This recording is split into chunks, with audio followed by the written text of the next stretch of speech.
Hi mga lovers! So for today's is magpo-pull tayo. And dahil gusto ko mag-pull, sige, tatry natin ito. Let's go! And dahil isa-set up ko muna ang ating video pero ayaw siyang tumayo mga be. Bye-bye. At dahil ganyan natayo ko na and magpo-post muna ako mga be. Yung magpo-pull. And dahil let's go, and natawa pa nga ako dyan mga be. And ayan, let's start.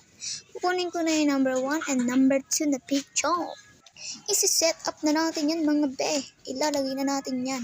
And pagdidikitin na natin. And dahil excited na ako mag-pull and tatamaan na natin mga be.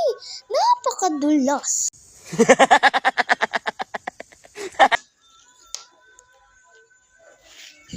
And for today's, sorry guys kung hinihingal ako dahil tumakbo nga pala ako ganina. And ayan, todo lang ako sa pool dyan. And dahil hindi na shoot, isushoot ko. Nagigil ako dyan. Nakakainis. And dahil yung pangalawa, at hindi na naman na-shoot, ishoot na nga natin pati pa to. And dahil pagod na ako, and ayan, let's go. Magpapaganda muna tayo. Feeling maganda. At dahil ayan, kinuha ko nga pala yung suklay dyan. And akala ko mabubuhol, and yung pala hindi. And dahil excited na nga pala ako. Saan? Ewan. And ayan, sinuklay ko na nga pala. Excited na akong suklayin ang aking buhok. Yun lang. At dahil yan, nagpaganda pa nga si Ate Bebe diyan, be.